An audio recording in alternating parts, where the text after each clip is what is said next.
Hello, everyone. Welcome back to VetFolio Voice. On this episode, sponsored by Elanco, I was joined by Dr. Marcellin-Little to talk about a favorite topic of mine, arthritis. Now, despite my love of arthritis discussions, I'll admit a part of me was a little nervous going into this one. I knew our talk was going to focus on some of the ways that we can better manage arthritis in our patients, and I was a little worried I was going to go into this talk and find out I've been doing it all wrong. So I'm happy to report at the end here that my fear was completely unfounded. Dr. Marcellin-Little was absolutely lovely, and our talk centered a lot around prevention and client communication. I have to say, I learned so much talking to him. Let me go ahead and introduce him and we can get into our talk. Dr. Marcellin-Little has been a veterinary orthopedic surgeon for the last 25 years, currently at the University of California, Davis, and formerly at North Carolina State University. Being at the forefront of the management of complex orthopedic problems and in sports medicine and physical rehabilitation, Dr. Marcellin-Little had a transformative influence on the field of veterinary orthopedics. He developed novel methods to manage complex limb deformities. He participated in the development of several total joint replacement implants and has evaluated the long-term response to several total hip prostheses in dogs. Dr. Marcellin-Little became involved in 3D printing in 2002 to better plan the correction of limb deformities. Since then, he's developed a range of novel applications of 3D printing and has published approximately 20 studies focused on the aspects of three-dimensional modeling and printing. Since then, he's developed a range of novel applications of 3D printing and has published approximately 20 studies focused on aspects of three-dimensional modeling and printing. His innovations include the development of 3D printed transdermal osseo-integrated implants for amputees and the development, production, and implantation of 3D printed total knee replacement implants to manage patients with tumors of the knee region. Dr. Marcellin-Little has taught approximately 200 courses in rehabilitation, joint replacement, deformity correction, and fracture management. He's lectured at more than 100 national and international meetings. Dr. Marcellin-Little has been a primary mentor to more than 20 surgery residents and more than 20 engineering graduate students. He's published approximately 130 research studies. And I have to say, I'm kind of glad that I didn't read this bio before our talk, because that's a really impressive bio. But let me tell you, Dr. Marcellin-Little, he was just a very humble and down-to-earth person to talk to. He was just great. Let's go ahead and get into it. All right, so for this episode, I am joined by Dr. Marcellin-Little, and I'm really excited because we're talking about one of my favorite topics, and that's arthritis management. And I'm particularly excited because we have a lot of focus today on how we can adjust our plans to our individual patients and what we can do better in our arthritis management plans. So, Dr. Marcellin-Little, thank you so much for joining me. I'm so excited to have you here. I'm happy to be here too. Thank you. So we talk a lot about osteoarthritis, but let's go back to the beginning, focus on the basics here. As far as the overall impact of osteoarthritis, what exactly does osteoarthritis do to our patients? Osteoarthritis is a disease of the joint. It's not contagious from one joint to another, but it's often seen in several joints, particularly the opposite limb. If you find osteoarthritis in one hip joint, for example, you're likely to have it in the opposite hip. And if you find it in an elbow, it's quite possible it's going to be in the opposite elbow. It's also possible to have it in both the hips and the elbows because these are fairly common sites. If something is common, two diseases, each of them is common, you might have both of them without having a sense that one is kind of jumping from one to the other. What's happening in many joints with osteoarthritis is that there is a problem with the joint fairly early in life. And there are two kinds of problems. One can be that it's unstable. The joint is not really tight enough. The joint surfaces, are moving away from each other, and joints are not meant to be working that way. Or it's subluxated, it's meaning it's kind of always in the wrong position. And cartilage is amazingly strong and durable, very, very resilient over long periods of time. Cartilage can be healthy for a lifetime, but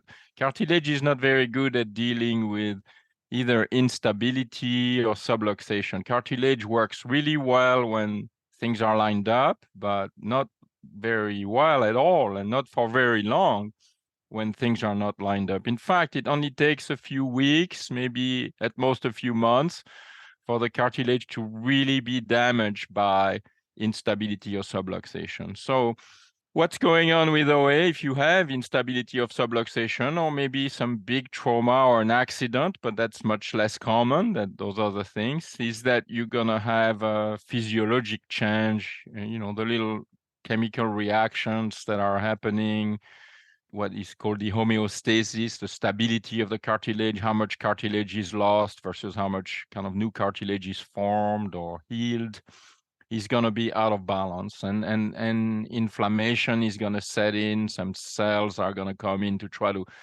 help, but they don't do a good job in that environment. And so that often, unfortunately, the cause of the problem when we talk about instability or subluxation persists. So that cycle of inflammation and destruction is going to progress over time. So it starts by being a disease of, a little chemical reaction, a very nerdy disease, if you want, microscopic disease, but really the damage progresses over time. And then you can see it from the outside if you pay attention. It becomes a physical disease, like the joint might be a little swollen in a 6-month-old Labrador Retriever's elbow with early elbow dysplasia. You're going to see swelling. Well, swelling is already an enormous change from the physiology where the inflammation is so profound that, the joint is full of fluid. It's really kind of a serious thing, and yet we look at it like it's just the very beginning of something, or most of the time it's annoying everybody, the owner and the clinician, so they say, well, let's just wait and see, and the natural optimism of thinking that things are going to get better. Well, it's a very serious problem for a joint to be swollen, and there is something underlying that might not be super easy to find, and so we kind of ignore it and we say, oh, swelling will probably go down over time, and it will do as the joint continue to get worse. The capsule around it will get thicker and so on. So the physical change that we see might be a pain response to movement of the joint when we manipulate it. The joint might feel a little rough or irregular. We call that crepitus. It could be swollen or it could be thickened. Those would be kind of classic physical changes. And then really long time later, unless it's a very severe way, a long time later, we're going to see changes in demeanor for the dog, changes in behavior, an unwillingness to climb, for example, because climbing is often hard. You got to, hoist yourself up a steps or a series of steps. If you're a middle-sized dog and you have to climb steps, that would be like us climbing a little hill, if you want. Steps are much higher because dogs are much smaller than us. The steps are designed for people, not for dogs. And so climbing steps, getting into an SUV. SUVs were clearly not invented by dogs because they are very, very high relative to a dog. It's like us climbing into some giant big truck that, that's 10 feet off the ground. So same idea. Dogs are very excited to go somewhere in a car, but they don't like to climb into an SUV. So the changes in demeanor, we say, oh, the dog has lost interest in playing. They're less excited. They don't come to greet me at the door. Well, those are the functional changes. The activities of daily living are just much more challenging for dogs. So that makes osteoarthritis quite complex because we can really have 3 discussions about everything in osteoarthritis: the physiologic changes, how can we impact them? The physical changes, when are we going to find them, and what they are, what they represent, and the functional changes. But really, the owner doesn't come to you for a physiology lesson or even a physical exam lesson. They come to you because their dog is no longer able or willing to climb stairs or to get into the car, or is no longer playing. And conversely, when we do a good job managing osteoarthritis, the owner Again, they're not going to think, oh, physiologically they did this or physically they did that. They're going to say, oh, my dog is more playful. My dog is more active. My dog is acting like a puppy. I hear that all the time. They're not acting like a puppy. They're acting like who they are because they weren't acting like who they are when they had osteoarthritic pain.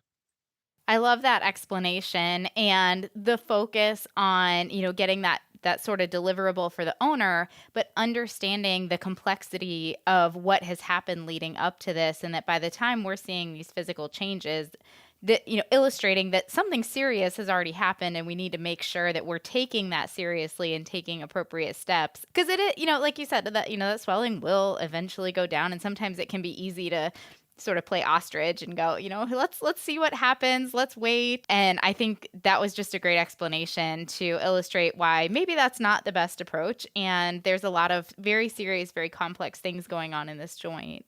Yes. So thinking about these physical changes, for example, so radiographic findings, sometimes we can take x-rays on a dog and their joints can just be terrible. And then you see them walk around the clinic and you talk to the owner and they're like, really not noticing that much of a difference at home versus, I'll use my own dog as an example. He goes and runs around a little bit and all of a sudden we have a back leg shaking. And I took x-rays on him and they honestly didn't look too bad. So why do you think that is that some dogs seem to be more functionally affected than other dogs? Yeah, that's an excellent question and a complicated one. So I'll try to be as brief as I can. The relationship of all these things, the physiologic, the physical, and the functional, they're not that simple because first, different dogs have different bodies, and some bodies are easier to move around than other bodies. Like you're a border collie, you're just lucky, you're not too big, not too small, you're nice and square, your legs are long, you reasonably slender most of the time. And if you're a bulldog, you're about the same height and length and as a border collie, but you're born unlucky if you want, because you're really heavy and your legs are working really hard because you have a big round body and you weigh a ton. And so conformation clearly is going to affect if you have the same amount of joint disease in a border collie and a bulldog, you're going to have a different impact because locomotion is a little bit different. Also, you may have different background and you may be fitter. And so there are, you don't know a lot. We don't know a lot in general, and dogs tend to be a lot fitter than people in average. They move better and they are reasonably good athletes, but, not all of them. The joints themselves are quite different from each other. You could look at maybe extremes. For example, a shoulder that's kind of loose and moves in all kinds of direction, is held together by muscles, but the articular surface themselves are, for example, the top of it, the glenoid of the scapula, is pretty compact and, kind of a little dome, but it's loose. It's a loose joint. You can move it a lot and it's held together with a lot of, the collateral ligaments, and some muscles are helping it stay together. Some other joints are super tight and always stay extremely close to each other. The elbow, for example, or the ankle. There's not a lot of room to move. They are hinged. They are really tight. And so it seems like if you have a arthritis in a tight joint and you have any kind of change to the surface of the joint, or you're going to have, in my practical experience, they're going to be less forgiving. You're gonna pay a higher price if you have osteoarthritis in the elbow or the ankle than if you have it in the shoulder. And some of the stories, there was a big old study that looked at a large number of Labrador, and many of them had osteoarthritis in the shoulder, and that was a little bit of a surprise. You can have osteoarthritis in your shoulder and it flies under the radar. You also have to think about how these joints are being used. So the front leg carries, roughly twice as much weight as the back leg. And also some joints are really used very close to their full movement. So you can think about most of the movement of joints is going to be kind of bending and extending, flexing and extending. And so some joints are going to be used very close to the full extension, for example. I'm thinking about the elbow, maybe the wrist, the carpus. And so if you're used at the very end of movement, you're also going to be more vulnerable to signs, because when you have an arthritic joint, usually the middle of the movement of a joint is less painful. You're not stretching the tissues as much, particularly the joint capsule. So you are going to be, tolerating osteoarthritis much better if that particular joint may be something like the hip. The hip joint is used in the middle of its range all the time, and most of the time, I mean, and so you can do reasonably well with some osteoarthritis in the hip.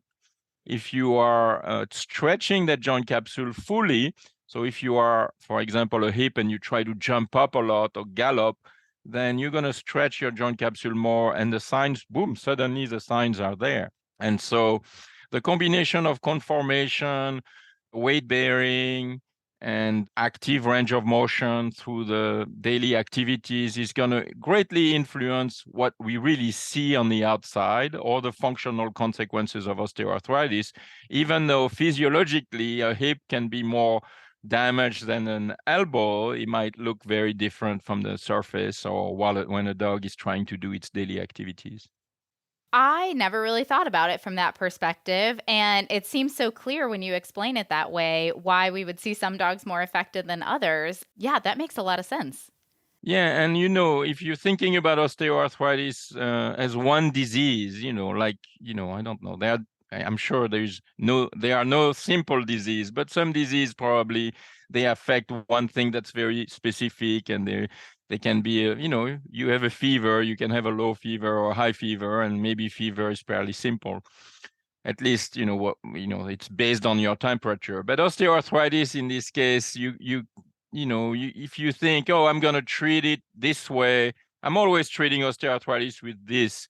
Well, you are not doing. You're gonna do something wrong, to half of your patients or more, because some don't need the treatment you're thinking of, and some need more than the treatment you're thinking of. If you do very little, you're gonna really not serve well the ones that are severely affected. And if you do too much, then you're going to do more therapy that's needed. So the message here is to say, don't think of osteoarthritis as one disease. Think of it as a spectrum, a range of problems, and be ready to use the management options that you have differently.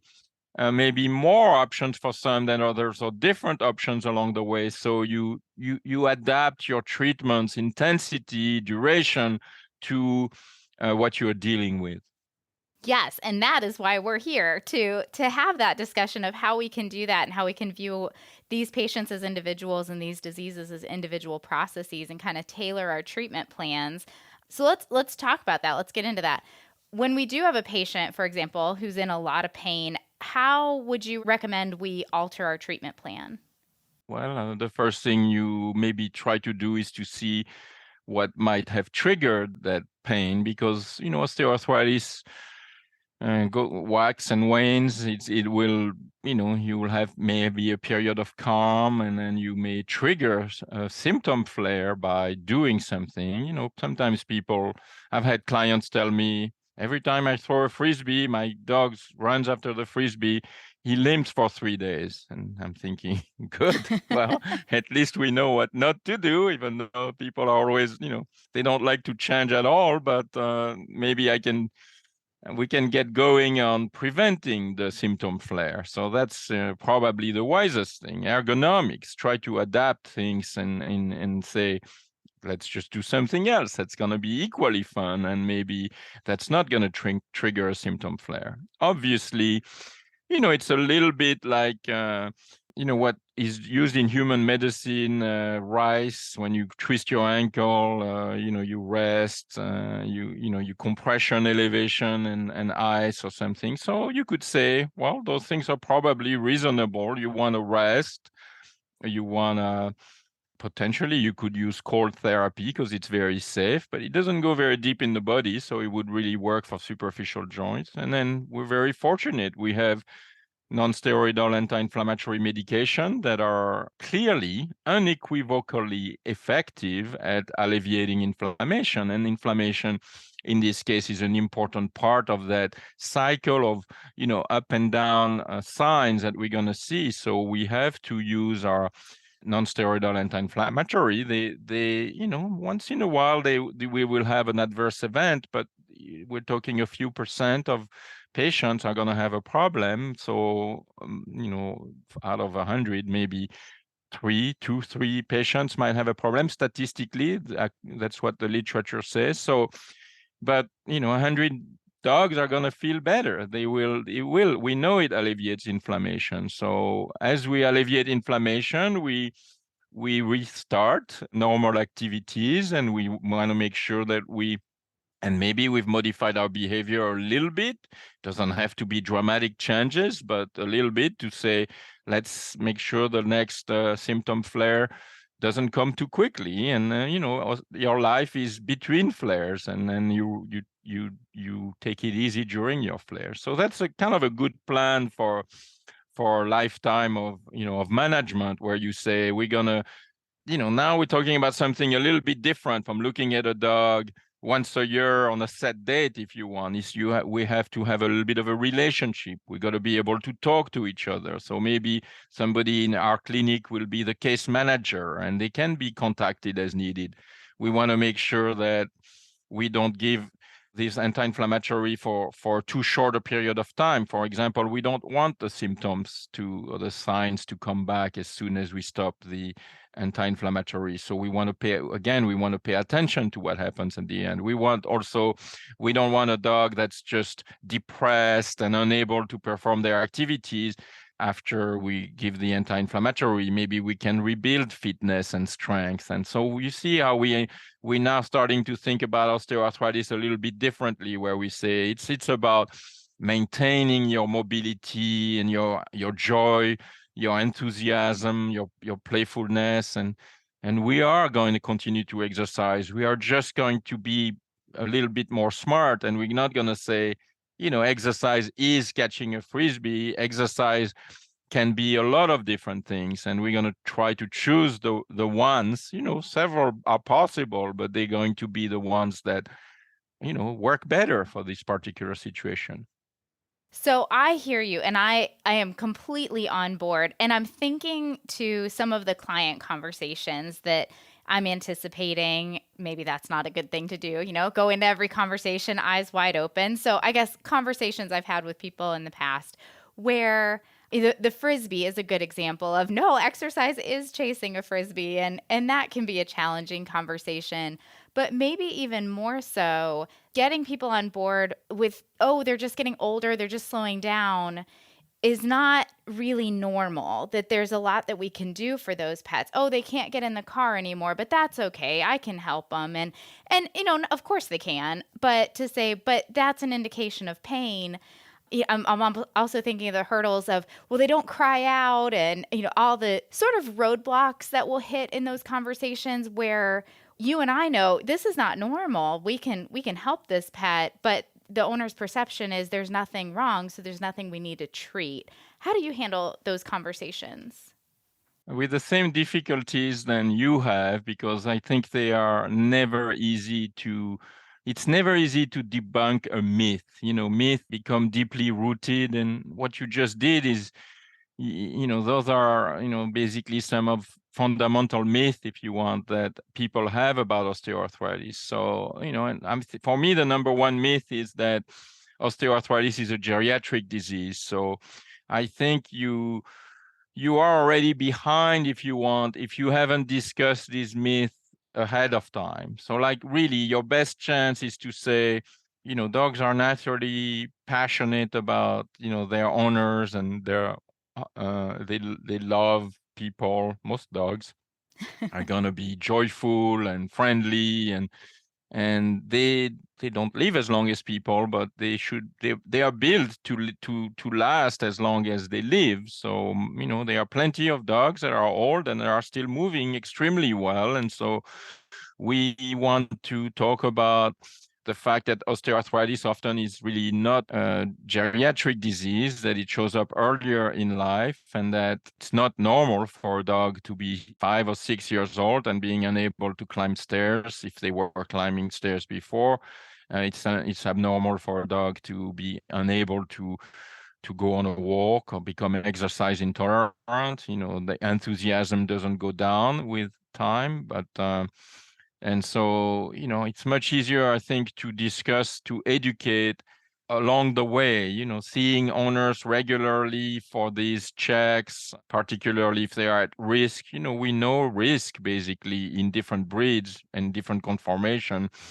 We have great statistics available online from testing organization like the Orthopedic Foundation for Animals will put out the number of problems they see in things like hips and elbows and even patella, and you're going to see what breeds are at risk, and you got to pay attention to that. If your dog breed is in the top 5, or if they have 20 or 30% chance to get a problem, 20 or 30% chance to have a problem mean a pretty high chance to have it. So if you see that you are at risk, or if you know you're at risk, you got to discuss that ahead of time. So what you don't want is a debate in the moment. It's too late to convince, so you don't want to be pushing to elicit pushback. You want to be place yourself as an advisor, before the moment of crisis, if you want. You want to talk about osteoarthritis much earlier, and you want these signs to be recognized for what they are by being discussed ahead of time. So, if somebody comes and is arguing with you, you're not going to win. But if you have a chance to plant a seed in their mind months to years ahead of time, generally years ahead of time, you have a chance to have them think the way you do. And also, we don't have to agree on everything. We can propose, we are talking about non-steroidal anti-inflammatory medications. They are so important because there are studies where, there's one I recall where 1,000 dogs took an NSAID, and most people found their dogs to be happier and more active, and most vets found the dogs to be less lame and less painful. So explaining that type of research to an owner again beforehand is a very wise thing to do. We should be prepared for what happened. If the owner is surprised, if the owner is not educated, it's very hard to learn and deal with the problem at the same time. Those things should be separated. The learning should happen first, and dealing with the problem should happen later. I love that approach, that planting the seed. I take that approach in several of the, kind of chronic things that we see. And I think you're exactly right. It works so well when we can just say, hey, we're going to be talking about this at some point. So don't let that surprise you. And then it doesn't seem so scary. It doesn't seem like you're telling them there's something wrong with their dog when a problem does arise. Or blame them. Everybody has a sense of guilt because their dog is not moving well, or the dog has become overweight. That often happen. And again, I tell people it's easier to stay slender than to lose weight. So maybe, the problem is weight gain, not weight loss in a sense. So maybe we want to tackle that. It's much easier to tackle that progressively and early, particularly right around a neutering, if you want, because we know that that's a period of risk for weight gain. So again, this is an example of saying, if we really have a finger on the pulse for weight gain, maybe we'll never get to the point where we have some heroic efforts needed to lose enormous amount of weight. And I bring that up because that's going to be, we've already been talking about really the key, the profoundly effective things in osteoarthritis. They revolve around your fitness, your body condition, your exercise, and the use of non-steroidal anti-inflammatory drugs. Everything else is wonderful. I mean, I love it, but it doesn't do nearly as much. It's more of a distraction than those three things. Your body condition, your exercise, and your NSAIDs are really the key to success.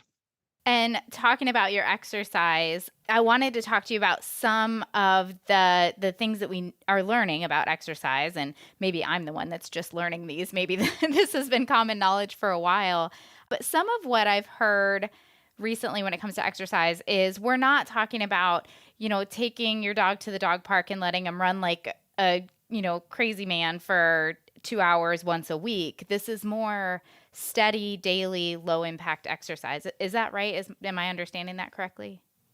Yeah, I mean, I'm not going to disagree with you. I think that's fair to say that some exercise is presents a higher risk than other exercise. So, we realize now from the human literature, our clinical trials in dogs and cats are, they are kind of relatively thin, the literature, if you want. And our trials are, I did a trial and I worked hard to get 60 dogs in there to look at their hip joints.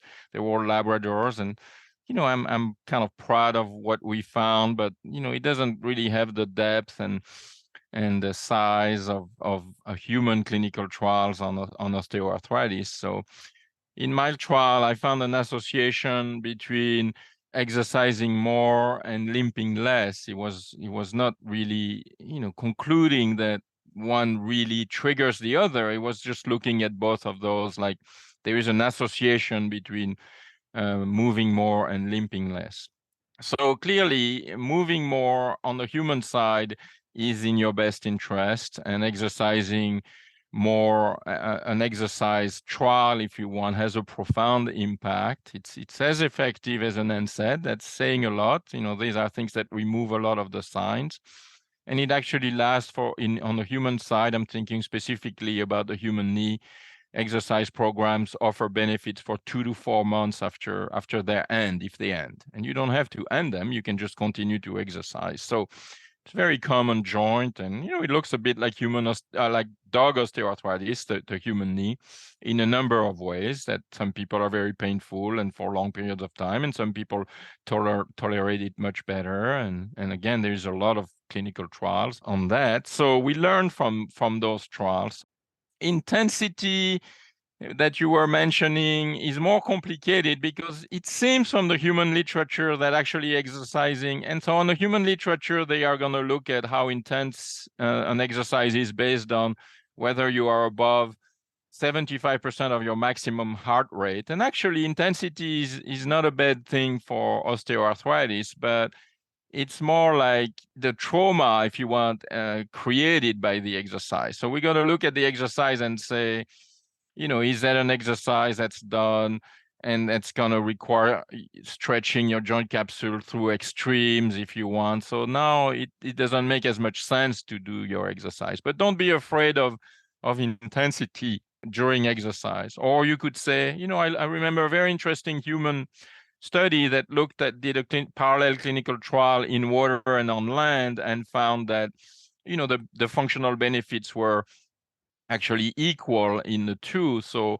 exercising in water, while it can greatly enhance your ability to exercise if you really are suffering. If you can barely lift yourself up and you go in water, you're going to do much better. But exercising in this particular human study, exercising on land actually offered functional results that were longer lasting. In some way, they were more robust than if you were exercising in water. I read that paper and I'm thinking they're both beneficial. And if you can exercise on land, then do so, because that's really what you are training yourself to do. So you probably will benefit from that.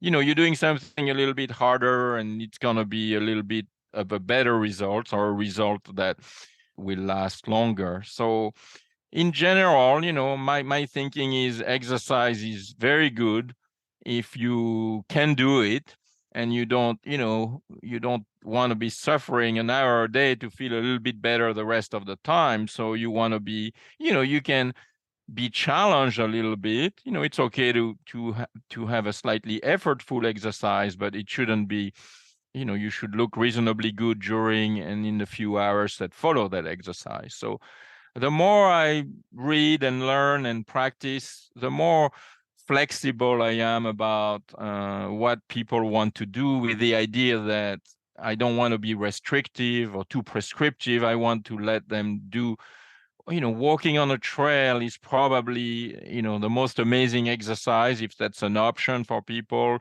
The ground is relatively soft. Dogs, they both do this repetitive exercise. Yes, something that's not too hard on your legs, but is done a large number of times. That's what's going to strengthen you very well.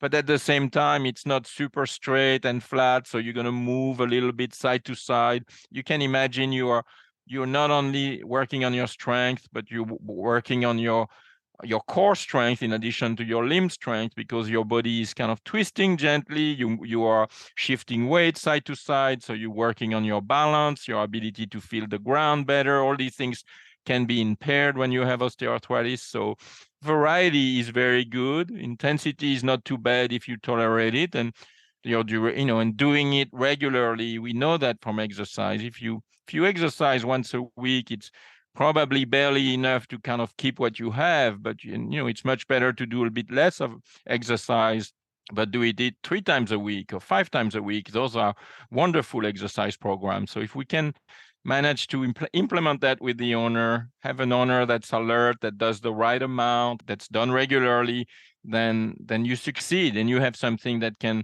help for many years.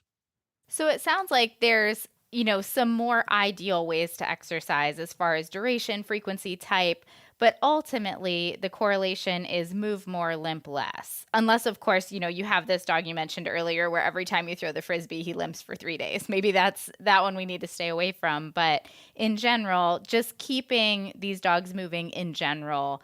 Some ways are better than others, but as long as, if those aren't possible, just let them move. Yeah, I agree completely with you. And even that dog that limps for 3 days after the frisbee, they may be able to go on a walk and not limp at all. I mean, I think the goal, if you want, is to flip it, is to say, let's just find a series of exercises that are just not gonna, harm. And, you're doing the owner an enormous favor because you're using your experience to see how the dog is doing. Maybe train the dog to, exercises can be a little bit more complicated. Most of the time we think every dog is naturally going to know what to do when they go on a walk, a leash walk, or any kind of, go in a body of water. But, dogs can be trained and should be trained so they can engage in, they want to learn, they want to do things the right way. So, we should really teach them to exercise at the same time as, or before we teach the owner to exercise their dogs. And in some way, that's a service that, I'm talking about something that's very rehab related, but that's something I learned, doing rehab, is that teaching the dog to exercise and then teaching the owner to exercise their dog is a recipe for long-term success. And so, everything that's done should be done well. Maybe I'd say one more thing about that is that we tend to, always be in a bit of a hurry. Of course, we don't have a lot of time. So we say, you should exercise your dog. Well, that's kind of doomed to fail, if you want, because the owner really doesn't feel like they can recognize. First, they have no idea about, intensity, duration, frequency, the details, the specific detail, the constraint, how they're going to hold their dogs. Maybe their dogs are pulling or get distracted, or who knows. You got to discuss that. We should, the clinic, the healthcare team should really get to know the dog much better. So they say, this is what your dog looks like when they go on a leash walk. We've trained them for you, and we know this is what they look like when they get tired, and this is how quickly they get tired at this moment. It's, that can be changed over time, but now that we really know your dog, we're going to teach you to exercise your dog. I mean, we're talking about 5 sessions to learn the habits and train a dog to exercise, and then, maybe 5 sessions to do it with the owner. And now we have a lifetime of one of the most powerful ways to maintain strength and keep a dog going. So it's not for everyone. Some people just don't want to get into this, but it will be very beneficial over a lifetime. We're teaching somebody to do something useful. And everything, the nutrition could be the same thing. If telling somebody that their dog is fat is insulting, it's going to make them angry.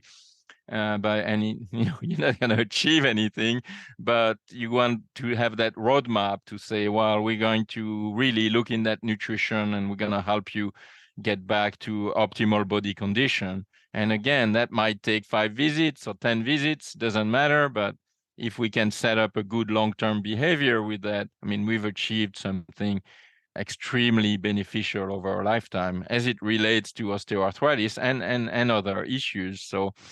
There's an incentive to be seeing these patients regularly and pace yourself, not blurt some your dog is fat or you should exercise more thing, which is going nowhere. But we should rather say, how about being in good body condition and exercising regularly are very powerful. The literature is pretty clear. Would you like us to work together to achieve that? And and over the next few weeks, that is good medicine. I feel like I could sit here and ask you 10 more questions about exercise and these client consultations and making plans for pets because there's so much to unpack there. But I feel like you gave us some really good tools for moving forward and getting away from, someone called it, and I adopted the term, fire engine medicine, and really practicing that preventative medicine and helping these pets out much earlier than we would be able to otherwise. Yeah, I agree with you. A lot, we in education, communication, trust, that has to come before. You don't want to earn trust and teach everything, in 15-minute visit once a year. So now I'm going to teach you to lose weight, to exercise, to deliver pain relieving medications, or choose them and decide all these things in 30 seconds. I mean, that's never going to work. It's unfortunate. We're not that good, if you want, and owners are not. Right. They're not prepared for that kind of delivery. So we want to do it over time. We want, osteoarthritis is very well manageable, particularly if we start early. That's the key. And so that moment where that joint is swollen and we send the dog away, just crossing our fingers, that's a lost opportunity to be saying, well, that's not gonna go away. These elbows are gonna have this elbow dysplasia, elbow osteoarthritis. Let's just be smart and de-dramatize it. It's not really, it's something that many dogs have and plenty of dogs deal with quite well. So let's just get going on that and do it progressively with the owner, not waiting for a catastrophic progression and say, oh, we're gonna just ignore it and be in complete denial until the dog can barely get up or the dog can't climb stairs anymore. I mean, we should really never get to the point where a dog cannot climb stairs because so many things can be done beforehand. Absolutely. And I love this focus on catching things early and intervening early. And as much as like I said, I could sit here and talk to you for another hour and ask you all these questions I have about preventative care, but that might be a good spot to kind of wrap up just in the interest of time, is catching things early.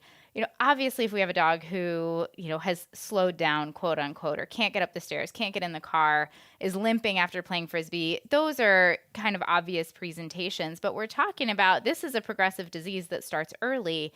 How do we catch this early in our patients? Yeah, so I'm going a little bit more of forward and say, to catch it early, you gotta discuss it early. You can't just like suddenly an owner doesn't even know what osteoarthritis is, and you say, oh, your dog has osteoarthritis. I mean, they are going to freak out. So you have to maybe mention mobility and joint health before you might even find it. So you have to do it very early. I mean, I'm talking about at the moment of vaccinations, you got to say, we know so much more about joint health and joint disease because a dog in 4 or 5 has that problem. We are going to be discussing it a little bit here and there, and we're going to really try to stay on top of it. You don't want to grow at the speed of light if you're a dog, because that's really bad for your joints. That's another myth. People want their dogs to grow as fast as possible. They look at rapid growth as a sign of health, and it's not. It's a risk. So you want to grow at a regular. So nutrition during growth is very important for osteoarthritis. You want to start talking about the fact that if you are mindful about osteoarthritis, you can adjust its progression quite a bit by optimizing growth, once again, by preventing excess weight gains. Again, it's easier to prevent weight gain than it is to deal with once you have it. And if you stay overweight for a long time, your OA progression will be much more rapid. Pain management, which is really, the main series of problems, they all related to joint pain. So pain management is critical. And as we know, acute pain, short-term pain is much easier to treat than long-term pain. What we do by ignoring osteoarthritic pain for months and years is that we create ourselves some very deeply rooted pain situations where and then we insult the dog. We say, oh, he's a baby because now the dog has allodynia, he has regional pain, the entire limb hurts. But dog is not a baby. The dog has been in pain for years. The dog is probably a lot tougher than the owner. I'm thinking, keep going with chronic pain. So we want to stay on top of pain. We want to make sure pain is controlled in the short term, so we can continue with an active lifestyle and staying strong. So early management is so much more convenient, so much less invasive, less expensive, and more effective. So there is really all the reasons in the world to be paying attention to the signs of osteoarthritis from the beginning, because we make it progress less rapidly and we do a better job treating it. It's really makes no sense to kind of ignore it until it becomes a disaster. We don't want to do that. I mean, it's like your car. You could just say, I'm not going to do anything to it until I see smoke coming out of the hood. It's basically, that's the way I was when I was about, 18. I'm like, no smoke out of the hood. We can do a few more miles with that oil. You can drown out the noise by turning up the radio. Exactly. So Yeah. that's the same idea. So that's not, it makes sense that you want to stay on top of things so osteoarthritis can be managed effectively. That we owe that to our pets. It sounds like you're saying what is so important to remember in so many disease processes. And I think, we could all use the reminder here and there that our pets, our patients, they come on a leash or in a carrier, they come attached to an owner, and really communicating and being proactive with client communication can do a world of good for our patients. Yeah, absolutely. It's key that, at the end of the day, we're going to have a good relationship with the owner, good communication path. If it takes 2 weeks to respond to an owner or multiple weeks to get an appointment when they have a flare up, the owner are gonna feel bad and we're sending the wrong signal. I like to delegate the management along the way. As a vet, you've done the diagnosis, but you need a technician. If you have a technician in your team that can be the case manager, just like a nurse would be keeping up with a patient, then you want to know that the owner is not overwhelmed, is staying on top of their pain medication schedule as needed. They stay on top of their nutritional needs of the dog and their exercise needs. If they do that, then things are going to be on cruise control. Dogs should be evaluated. They don't have to be evaluated every 5 minutes if everything is going well, but the communication has to be a little bit more sustained, so we know. I'm thinking for somebody to touch base with the owner of a dog with osteoarthritis monthly and make sure everything is good, or be on standby if the owner has a question, is probably very good medicine. It's going to be, a good business decision also, because a lot of dogs are untreated. And again, because you really are shooting yourself in the foot if you're waiting for osteoarthritis to become very severe to treat it, because you're going to have fewer options and it'll be less successful. So you do better medicine, you have happier clients, you have better results if you communicate very regularly. Absolutely. Well, Dr. Marcellin-Little, I could sit here and continue to ask you questions, but I know that, we're reaching the end of our time and we do have to wrap up. So let me just end with, what's one thing you want all of us out there to know and to remember about treating osteoarthritis in our patients? I want people to be flexible. I want them to be prepared, understanding that osteoarthritis is not a geriatric disease that makes dog paralyzed. There are many, many things, and most things need to happen before we reach these advanced stages. I want people to discuss it with owners, as early as possible and stay proactive. Think about understanding that tailoring nutrition, exercise, having a pain medication that they can use as needed when, and not delay or not avoid giving pain medications when dogs need it is a way to stay on top of the disease. Keeping dogs mobile, keeping them relatively fit, exercising them regularly are by far the most important things that can be done in managing osteoarthritis. Wonderful. Well, I appreciate it, the conversation so much. I have really enjoyed it and I've learned a lot. So I'm hopeful and excited for our listeners that they'll take away as much from this conversation as I have. Thank you for having me. I was delighted to share these thoughts. Thank you. Prevention, client communication, exercise, so many things that are just integral to managing these arthritis patients. Dr. Marcellin-Little, thank you so much for joining me. Thank you to Elanco for making this episode possible. And of course, thank you to all of you for joining us.